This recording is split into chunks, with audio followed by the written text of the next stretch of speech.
નમસ્કાર મિત્રો, સ્વાગત છે ફરી એક નવા વિડીયોમાં। તો ફરી વિદ્યા સહાયક ભરતી છે એ અટકી ગઈ છે। હવે જુદા જુદા જિલ્લાઓમાંથી ઢગલાબંધ અરજીઓ છે એ હાઈકોર્ટમાં દાખલ કરી છે। વિદ્યા સહાયક ભરતી હવે હાઈકોર્ટના આધીન રહેશે। મિત્રો જુઓ આજનો શું છે મહત્વનો ચુકાદો, સાથે સાથે તમામ ઉમેદવારો માટે આજની મહત્વની અપડેટ છે। વિડીયો ખાસ તમામ ઉમેદવારો માટે રહેવાનો છે, તો અંત સુધી નિહાળશો।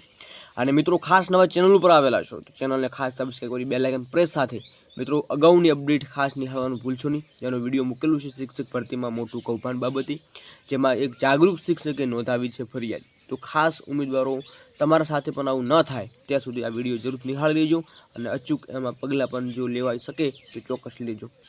હવે આજની અપડેટ શું છે વિદ્યા સહાયક ભરતી મામલે શું અપડેટ નીકળીને આવી રહ્યા છે, જે વિદ્યા સહાયક ભરતી હવેથી કેટલા સમય સુધી અટકી જઈ શકે છે એના પર વાત કરીએ। તો અહીંયા તમને જોવા મળી રહ્યું છે તમને સ્ક્રીન ઉપર કે જુદા જુદા જિલ્લાઓમાં થયેલી ઢગલાબંધ અરજીઓને હાઈકોર્ટ દાખલ કરી છે। રાજ્યમાં વિદ્યા સહાયકની ભરતી હવેથી હાઈકોર્ટના અંતિમ હુકમને આધીન રહેશે।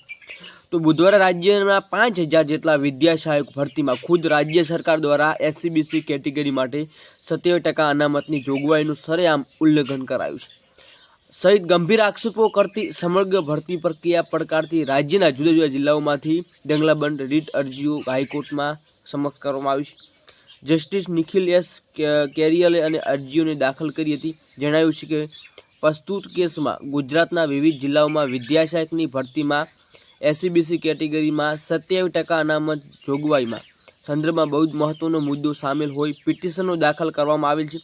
તો હાઈકોર્ટ સાથે આ સાથેના પણ સ્પષ્ટ કર્યું છે કે વિદ્યા સહાયકની ભરતી નિમણૂકી હાઈકોર્ટના કેસના અંતિમ હુકમને આધીન રહેશે। તમે જોઈ રહ્યા છો તો ખુદ સરકારે 70% અનામત જે એસસીબીસીને મળે છે ઓબીસી વાળાને, એમના માટે 70% અનામતની જોગવાઈનું સરેઆમ ઉલ્લંઘન કર્યું છે। મિત્રો જોવાનું એ રહેશે કે હાઈકોર્ટ શું ચુકાદો આપે છે, અને ખાસ મિત્રો ચુકાદા માટે ખાસ મિત્રો બન્યા રહેજો ચેનલ ઉપર, અને ખાસ સબસ્ક્રાઈબ નથી કરી તો તરત જ કરી નાખજો બેલ આઇકન સાથે। નવી કંઈ લેટેસ્ટ નવા ન્યૂઝ સાથે મળીશું, ત્યાં સુધી જય હિન્દ, જય ભારત।